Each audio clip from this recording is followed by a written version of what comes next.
On accueille maintenant Bastien Jaillot. Donc Bastien a bravé lui aussi les grèves de SNCF pour venir jusqu'à nous et mérite toute notre reconnaissance pour ça. Il se définit comme un développeur web fainéant et procrastinateur. Bon, je crois qu'on est nombreux dans ce cas-là.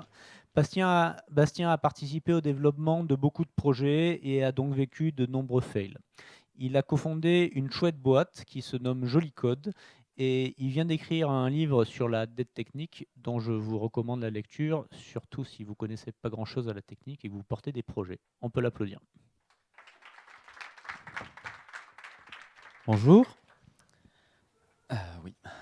J'ai l'avantage de passer pas en dernier, mais pas loin du dernier. Donc du coup, je vais bypasser certaines définitions et ça va être un peu plus live. Je vais réagir sur la précédente conférence de Goulven, donc sur le burn-out. Et j'en profiter pour raconter en fait ma petite phrase favorite que mes clients me sortent et que parfois on se met à soi-même, qui est on ne peut pas je ne peux pas me permettre de, ou on ne peut pas se permettre de. Donc pour moi, cette phrase, c'est un red flag sur. En fait, déjà, ça concerne jamais le truc essentiel du projet. C'est jamais il faut que le site soit en ligne, que ça transforme. C'est toujours de ah oui, j'ai payé pour telle maquette, il faut absolument qu'elle soit en ligne parce que je peux pas me permettre de, ou le chef a dit que donc je peux pas me permettre de. Et au final, quand cette phrase est sortie, c'est l'argument pour dire tais-toi, fais-le parce que moi je dois le faire, donc je te paye, donc fais-le. Donc en fait, c'est une imposition. Donc on travaille pas en bonne intelligence. Je te force entre guillemets à faire ça. Donc quand j'étais plus naïf, au début de ma carrière, pour moi, quand on me disait ça, c'était ah, putain, c'est super important pour la personne en face, il faut absolument que je le fasse. Et en fait, c'était la boîte de Pandore, je le fais, puis après, bah, il va me sortir un autre chose, puis comme je le fais, bah, il va encore me sortir quelque chose. Puis au final, du coup, j'ajoute beaucoup de code, donc je suis développeur, hein. J'ajoute beaucoup de code, donc je crée ce qui s'appelle la dette technique, lisez mon livre. Et en plus, je me fatigue, donc du coup, je crée une dette humaine. Donc au final, je me fatigue beaucoup et je complexifie le code avant que potentiellement il sorte. Et donc du coup, tout est plus compliqué. Donc une fois que le site est sorti et que les vraies contraintes arrivent, parce que c'est une fois que le site est en ligne que les vrais retours utilisateurs arrivent, etc., et qu'on a besoin de réagir vite, bah, du coup, je suis très fatigué. Bon, en l'occurrence, j'étais tombé en pire que burn-out. J'ai fait ce qui s'appelle une hyperthyroïdie. Donc c'est une maladie auto-immune qui est, je ne vais pas vous raconter, mais c'est super méchant. Tu mets 2 ans à t'en remettre. Donc j'ai fait une hyperthyroïdie et pour le coup, j'étais pas là vraiment pendant 4 mois. Et donc la situation dont il ne pouvait pas se permettre, au final, il y a eu 10 fois pire. Et en fait, ce scénario de quand tu commences à rentrer, donc je dois me prémunir de quelque chose, je ne peux pas me permettre de quelque chose, donc il faut absolument que tu fasses quelque chose, au final, ce qui arrive, c'est pire. Donc en fait, pour éviter l'échec, tu essayes de te prémunir de choses qui au final te créent l'échec. Donc en fait, c'est un peu le béaba de ma conférence, ce sera que la peur de l'échec est la meilleure manière d'y aboutir. Donc quand je rentre dans un sujet, donc aujourd'hui l'échec, en principe je fais une espèce de mind map en mode Migway. Donc en fait j'écris 1 million de choses, de tout ce qui me passe par la tête, les définitions, les expériences, etc. Et en fait je me rends compte que j'ai eu beaucoup d'échecs. Et du coup je commence par la définition. Et la définition exacte de l'échec, c'est l'absence de succès. Tout ce qu'on a parlé aujourd'hui, c'est pas une absence de succès. C'est quelque chose où on considère que c'est tellement grave que c'est très très grave. Alors que l'absence de succès, c'est une étape, on s'en fout. Oui, bah, le succès, tu l'as pas eu là, tu l'auras plus tard. Et l'échec, et en fait, c'est considéré comme une étape. Donc du coup, la perception de l'échec, ça revient du coup directement à qu'est-ce que c'est que le succès pour vous, qu'est-ce que c'est que du coup l'échec pour vous, donc la peur de l'échec, et donc comment vous vivez que l'échec. Et donc souvent une question d'ego. Donc du coup, je me suis renseigné sur quelles sont les plus grosses erreurs qui pouvaient arriver. Donc évidemment, le plus gros échec, c'est l'échec de conserver sa vie. Donc il y a des trucs débiles comme les Darwin Awards, qui sont toutes les morts stupides qu'on peut rencontrer. Après, il y a des morts un peu plus valeureuses, par exemple un membre du GIGN ou un pompier, un astronaute, un pilote, qui meurt dans l'exercice de ses fonctions. Après, il y a des accidents un peu technologiques ou stupides, comme le Costa Concordia, il y a eu 33 morts et un bateau à 1 milliard. Ariane 5 qui explose à cause d'une erreur informatique quelconque, Adopi, cracher sa Ferrari, rater un penalty lors de la Ligue des Champions. Après, des trucs beaucoup plus graves, comme on a parlé des politiques qui se plantent. Parfois, des politiques se plantent dans le fait de trouver un accord de paix. Au final, des milliers, voire des millions de personnes qui se mettent sur la tête et qui potentiellement meurent. Enfin, c'est vraiment très très grave comme échec. Et surtout, c'est jamais les personnes qui ont causé ça qui vont le vivre. C'est un truc qu'on voit souvent, c'est que les échecs sont souvent causés par les personnes qui ne le vivent pas. Et après, il y a les généraux japonais qui se faisaient harakiri en cas d'échec. Donc il y a une notion de perception de l'échec. Certains plantent un bateau à 1 milliard et tuent des gens, ils n'ont rien à faire derrière, ils se barrent, ils vont limite au bar, ils vont se réfugier tranquille, ils se barrent. Et d'autres vont se faire harakiri, d'autres se font un burn-out pour un code qui n'est pas bien costaud. Enfin, il y a vraiment une notion d'investissement et d'engagement dans les choses qui est assez importante. Et ce que je me suis rendu compte dans tous mes nombreux échecs, c'est qu'en fait, c'est ne rendre service à personne. C'est-à-dire que le moment où les développeurs se mettent en burn-out pour un projet, donc déjà le projet est très mal barré, donc du coup au final tu ne rends pas service au projet, tu ne rends pas service aux personnes. Donc en fait c'est vraiment une question d'éducation et de connaissance, de ne pas partir en burn-out, de ne pas forcer un projet à aller dans le mur. Donc je vais parler de ce qui m'amuse. Je lis beaucoup de science-fiction. Dans la science-fiction, notamment, j'aime bien le film qui s'appelle Retour vers le futur. On peut prendre sa voiture et aller dans le futur et changer des choses. Le principe donc, de ce que je vais parler, c'est quand on a un échec, souvent la motivation, on va vouloir se dire si je pouvais revenir en arrière, je changerais juste ce petit truc. J'ai dit la mauvaise phrase à la mauvaise personne. Je reviens en arrière, comme ça j'annule ce que je viens de dire. Puis en fait, dans les films et dans les livres, chaque fois qu'on voit, au début, on revient en arrière pour les 10 dernières secondes, puis pour 10 minutes, puis pour une semaine, puis pour une année. Après, tu te rends compte que la cause du problème est beaucoup plus profonde. Donc tu reviens plus d'une année, tu reviens 10 ans en arrière. Puis au final, tu reviens à la naissance de l'humanité et tu arrêtes de vivre. Et du coup, c'est une manière de vraiment pas vivre sa vie, d'avoir la capacité de revenir en arrière. Et dans les échecs, je me suis amusé à chercher certains exemples. On va pas commencer par celui-là. Donc mon grand frère a failli... au début, il voulait être pilote de ligne. Il a raté le pilote de ligne. Il a fait maths sup maths spé pour être ingénieur. Il a raté maths sup maths spé. Au final, il a fait l'armée. Coucou. Il a été pilote de chasse. Il s'est rendu compte que pilote de chasse, c'était vraiment pas dans ses valeurs d'aller lâcher des bombes. Et du coup, il est devenu pilote d'hélicoptère. Et j'ai jamais vu quelqu'un d'aussi heureux dans son travail que lui. Ou d'ailleurs, il a failli être au GIGN. Au final, chaque erreur indépendante, s'il avait eu le choix, il aurait recommencé. Aujourd'hui, il serait pilote de ligne. Et les ex-pilotes de ligne que je connais sont pas forcément heureux. C'est la succession des échecs qui font un truc intéressant. Et puis j'aime bien l'histoire de Brian Acton. Donc il s'amuse il candidate chez Twitter. Donc il se fait rejeter. Puis j'aime bien parce qu'en plus il est assez positif. Il dit tant mieux parce qu'en fait c'était assez loin de chez moi. Après il se fait jeter de Facebook. Il dit c'est dommage, j'ai rencontré quand même des gens super formidables.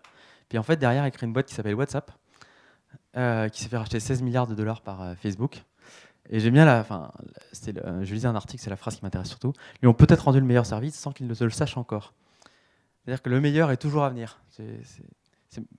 Même quand tu as un succès, la vie continue derrière le succès. Genre, il a vendu 16 milliards, qu'est-ce qui est derrière? Ça se trouve, sa vie n'est pas plus sympa. On ne sait pas quelque chose s'est passé effectivement qui est positif, mais après, on ne sait pas ce qui va se passer derrière. Et on ne sait pas justement ce qui va se passer derrière, et je trouve que c'est plutôt une bonne chose. Tout ça pour dire des échecs, j'en ai eu plein. Donc j'ai eu des échecs amoureux, j'ai planté une start-up, j'ai raté mon permis, j'ai raté plein d'épreuves du bac. Là, c'est la catastrophe, je suis dans la merde. J'ai eu des amitiés qui sont cassées, j'ai raté des accidents de voiture, j'ai loupé des trains, des avions, des offres d'emploi. J'ai eu plein de sujets refusés, c'est la catastrophe, c'est la honte. Je suis vraiment une croûte de me faire rejeter de ces conférences. Ma vie est une catastrophe. J'ai fait un burn-out, puis après j'en fais un deuxième. C'était un hyperthyroïdie. Puis j'ai fait plein de projets. Donc maintenant, je sais comment faire pour les plus les foirer. J'ai jamais été le premier de la classe, donc c'est peut-être un échec à part entière. J'ai jamais trop été premier. Bon, j'aime bien être deuxième, ça me dérange pas en fait. C'est un échec à part entière de pas être premier, mais vous connaissez les principes des gens qui voient le verre à moitié vide et à moitié plein. En fait, il est pas complètement vide. C'est pessimiste, optimiste et réaliste. Il n'est pas complètement vide. Je peux encore boire, je peux encore avancer. Donc en fait, on s'en fout de la question s'il est à moitié plein ou à moitié vide. Tu peux vivre, avance, et puis ça se trouve, 2 mètres plus tard, tu trouveras une bouteille d'eau, une fontaine, et la question ne se pose pas. Je ne cherche pas à dire qu'il ne faut pas chercher le succès. c'est bien, il faut chercher le maximum. Par contre, du coup, les échecs comme les succès sont une partie de votre vie. Vous aurez un succès parce que la boîte marche, ou potentiellement tu as bossé 2 ans sur un projet. Au final, il se fait pas, c'est pas grave, tu es mieux armé pour le prochain. Du coup, le succès, tac. Je vais vous parler du coup d'un domaine où l'échec est vraiment interdit. Enfin, c'est pas interdit, mais très très malvenu parce que c'est quand même ce qui coûte le plus cher. Donc, dans tout le domaine spatial, un échec, ça coûte des centaines de millions de dollars, voire beaucoup plus. Un astronaute, c'est quelqu'un qui s'est formé pendant 40 ans avant d'arriver, donc vous n'avez pas envie de le tuer. Quand vous lancez une fusée, vous ne pouvez pas remettre la deuxième et puis relancer derrière. Tout est long, et du coup, tous les process autour de la NASA font que l'échec est globalement pas permis. Donc ils utilisent des technologies vieilles de 15 ans, au moins, voire même 30 ans. Quand un astronaute va faire un spacewalk, donc il va aller dehors, il va s'entraîner pendant 4 ans à faire le moindre étape, et puis du coup, on va lui mettre plein d'erreurs dans la tête. Donc il va dire, tiens, dans le simulateur, il y a ça qui arrive, qu'est-ce que tu fais? Puis il y a ça, puis ça, puis ça, puis ça, par lequel tu commences. Et en fait, ils entraînent à mort l'équipe, les astronautes, pour que on sait que ça va foirer. C'est-à-dire que l'espace est tellement hostile et vous êtes tellement loin de tout qu'en fait, ça va foirer, c'est obligé. Enfin, il ne peut pas ne pas foirer. Donc du coup, ce qu'on fait, c'est qu'ils forment les astronautes toute leur vie à réagir à il y a ça qui se passe, je le corrige, il y a ça qui se passe, je le corrige. Puis surtout, ces gens-là, dans tout ce qui est dans l'espace, c'est des gens qui sont extrêmement motivés et qui sont dans une cause qui les dépasse de loin. Et au final, du coup, j'imagine qu'ils bossent. Enfin, ils sont contents d'aller au travail. C'est pas une corvée d'aller au travail. Donc on en reparlera. Donc ça, c'est un spacewalk, j'ai envie. Donc je vais vous parler de deux de mes héros, Elon Musk et Chris Hadfield. Donc Elon Musk, c'est le mec qui a créé PayPal, SpaceX, Tesla. Donc c'est The Entrepreneur et SolarCity, The Entrepreneur. Le principe, c'est, donc vous savez, on se dit souvent, c'est l'idée qui compte dans les startups. Donc évidemment, c'est pas le cas, mais Elon Musk, sa spécialité, c'est de prendre des idées qui sont complètement foireuses. Là, je vais lancer des fusées, je vais faire des voitures électriques alors que tout le monde sait que ça marche pas. Ça a été fait dans les années 50, ça a été fait dans les années 70, ça n'a jamais marché. Tu prends des idées qui foirent et je vais juste changer la manière de le réaliser. Et au final, en fait, tant que c'est pas fini, je continue. Puis je trouverai bien le moyen pour y arriver. Bon, après, il est très très fort et puis il s'entoure toujours des bonnes personnes. Et ce qui est marrant, c'est que en fait, donc maintenant les fusées marchent très bien, il faut même atterrir, c'est génial et tout. Mais avant d'y arriver, en fait, il y a eu tellement d'échecs dans la création de SpaceX qu'en fait, elle aurait jamais dû exister cette boîte. Enfin, elle aurait dû couler 850 fois, mais en fait, il a continué et puis au final, ça fonctionne. Mais il s'est pas tué. Enfin, il met en place le principe que l'échec de toute manière va arriver parce que construire des fusées, c'est compliqué. Donc je vais faire des trucs qui vont foirer, mais je vais continuer. Et le but ultime est beaucoup plus grand et donc je vais y arriver. Et c'est pas le but plus proche. Et après, donc à Chris Hadfield. Donc le principe, c'est qu'il est assez vieux. Enfin, il avait 10 ans en 69. Non, il est vieux. À l'époque, il n'y avait pas d'agence spatiale canadienne, donc il pouvait techniquement pas être astronaute. Il fallait être russe ou américain, mais canadien, ça n'existe pas. Lui, il s'est dit, donc c'est pas possible, concrètement. Par contre, je vais tout faire pour y arriver. Et le principe, ce qu'il raconte dans sa biographie, c'est qu'en fait, chaque étape de sa vie, il devait prendre plaisir. On retrouve la notion de plaisir. En fait, il s'est amusé à faire plein de choses qui, au final, font que, naturellement, quand l'agence spatiale a été créée, etc., ils sont venus le voir, en fait. Et quand il a eu terminé sa carrière d'astronaute, il était coordinateur en Russie, puis il allait voir ses potes russes, parce qu'il parle russe, évidemment. Et il a fait, au fait, vous voulez pas m'apprendre à piloter le Soyouz, donc la fusée, le véhicule russe. Donc il a fait ça sur son temps libre. Et puis quand les navettes spatiales se sont arrêtées, et que du coup les Américains ont dû utiliser le Soyouz russe, ils ont fait, c'est qui est le meilleur? Lui, c'est piloter les Soyouz. Puis du coup, on va l'envoyer. Mais le principe, c'est qu'il n'a pas dit, je vais apprendre le Soyouz pour aller dans l'espace. Je vais prendre le Soyouz parce que ça m'amuse. Et naturellement, ça l'a mis en position derrière d'aller dans l'espace. Donc du coup, ce que fait la NASA et ce que font SpaceX, etc., le but, c'est de créer un contexte idéal où les gens ont envie de bosser. Comme les astronautes, ils sont tellement motivés par l'objectif final qu'en fait, ils sont prêts à endurer des trucs extrêmement durs. Nous, si vous voulez travailler dans un super projet, si vous acceptez n'importe quoi du client, toutes les demandes stupides qui arrivent, etc., vous dites le client le dit, il faut le faire. Donc du coup, tu le fais, puis tu dis oui. Au final, l'équipe est démotivée. L'équipe est démotivée, donc du coup, elle sera plus compétente, moins compétente. Quand elle est moins compétente, du coup, tu ne seras pas à même de réaliser des projets bien. Donc du coup, tu n'auras pas de projet bien. En fait, c'est un cercle vicieux de quand tu acceptes des choses pas bien, les choses mal arrivent. C'est un peu ce qui s'appelle la prophétie autoréalisatrice. À l'inverse, si on fait toutes les conditions pour être bien, donc du coup, par exemple, parler une conférence, que c'est bien, on essaie de faire des choses bien. Du coup, en fait, les gens ont envie de travailler avec toi ou nous. Donc du coup, on a des gens compétents qui bossent dans une bonne atmosphère. On les entraîne beaucoup, c'est-à-dire que ils ont le temps d'apprendre des choses intéressantes. Ils vont à des conférences, mes collègues. On leur met des trucs difficiles dans les pattes pour qu'ils s'apprennent à avoir l'échec. Par exemple, à de la perte de données, il faut savoir avoir les backups pour les remettre en ligne. Donc, je travaille avec des gens qui sont très très bons, mais on part pas du principe que comme ils sont très bons, on leur fait confiance. On a le principe de pull request. Donc, je te mets du code, je peux le mettre en ligne normalement parce que je suis compétent. Oui, mais non. Potentiellement, tu es en phase basse ou quoi que ce soit.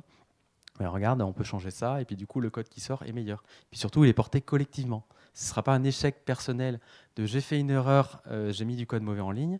C'est j'ai proposé du code, il a été accepté ou pas. On a la collectivité, on porte collectivement la responsabilité, et on met en ligne, et on est ensemble, on avance et on travaille. Il n'y a pas trop de personnalité. On ne met pas chacun en avant, on bosse ensemble. Donc au final, on sait que l'erreur va se produire. Donc là, par exemple, une collègue, il n'y a pas longtemps, a fait en sorte, a comité du code, où elle supprimait toute la base de données. Donc alors que la personne est très très compétente, il n'y a pas de souci là-dessus. Mais c'est passé. Et puis derrière, quelqu'un dit, oh là, ça c'est arrivé, hop, on corrige, on annule. Donc l'erreur est arrivée. Donc c'est quelqu'un, on ne s'attend pas à ce qu'elle fasse ce genre d'erreur. C'est-à-dire qu'elle est formée à ne pas faire ce genre d'erreur. C'est quand même arrivé. Mais on a mis en place, la vérification pour que ça fait un premier check. Et ensuite, de toute manière, si ça s'était arrivé, on a des backups et on sait comment procéder pour corriger. Mais du coup, on peut se permettre d'innover. Parce que comme on sait qu'on va faire des erreurs et qu'on sait réagir, et que du coup, on peut se permettre d'oser des choses.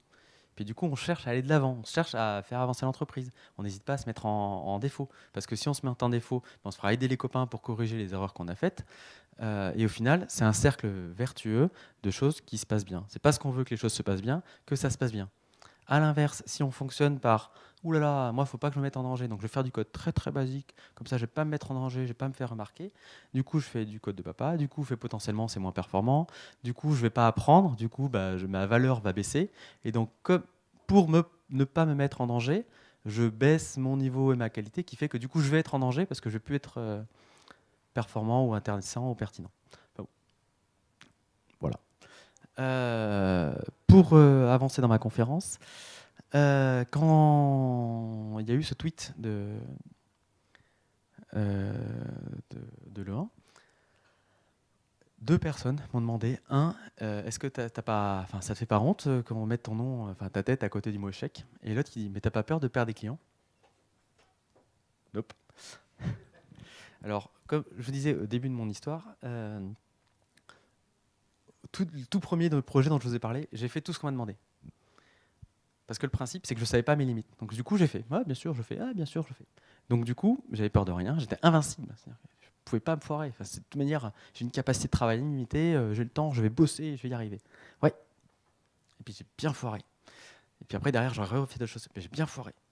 Et maintenant que j'ai beaucoup foiré, et je dis pas qu'il faut foirer, j'ai beaucoup. Enfin, mes clients devraient plus avoir confiance en moi maintenant que l'époque où j'avais peur de foirer. Et surtout, ça m'en dit beaucoup plus sur les personnes qui m'ont dit ça. Ça m'explique notamment leur relation au travail, où en fait, du coup, ils innovent pas beaucoup. Le but, c'est de prendre toutes les plus grosses assurances pour que l'échec ne soit pas la responsabilité. Et du coup, quand l'échec arrive et que ça foire, parce que personne n'est parfait, et même avec les meilleures assurances du monde, ça foire, et du coup, ils sont comme 2 ronds de flanc, ils savent pas quoi faire, ils n'ont pas appris à réagir, ils savent juste apprendre à se protéger. Donc en fait, c'est 2 versions différentes. C'est est-ce que tu sais réagir et essayer d'aller vers l'avant, etc. Ou 2, est-ce que tu essaies juste de te protéger? Voilà. Je m'appelle Bastien.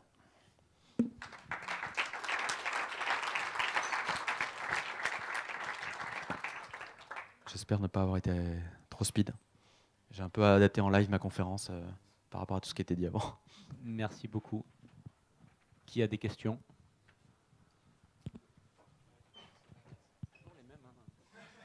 Désolé, j'accapare le micro. Je ne sais pas si tu connais, si l'audience connaît. Chez Netflix, ils ont un petit peu la même approche de on fait tout péter avec voilà, l'armée des singes. En fait, ils ont alors, le Chaos Monkey, Janitor Monkey and Conformity Monkey. Chaos Monkey, c'est un singe, en fait, c'est un logiciel, le nom de code c'est Chaos Monkey, et qui va en fait faire planter des serveurs, des services, envoyer des données incorrectes dans les API, etc. Et en gros, ils ont ce truc-là qui tourne en permanence aux heures de bureau. L'idée, c'est qu'ils préfèrent avoir un bug quand ils sont là plutôt que le week-end quand ils sont en train de se reposer. Donc ils savent que ça va péter. Donc ils sont obligés. Il y a des gens dans la boîte qui sont payés pour tirer à boulet rouge sur les autres. Mais derrière, du coup, les gens font vraiment le travail de tout prévoir, de se dire, OK, ça, il ne faut pas que ça arrive, ça, il ne faut pas que ça arrive. Et enfin, ils ont la mentalité de, ça va forcément bugger, mais il faut que mon code soit résistant à ça. Donc c'est assez marrant. Enfin, je trouvais que c'était pas mal le parallèle avec ce que tu précises. C'était dans mes slides initiales, mais j'ai oublié en fait.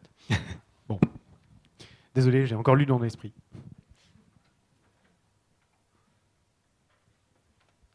Une autre?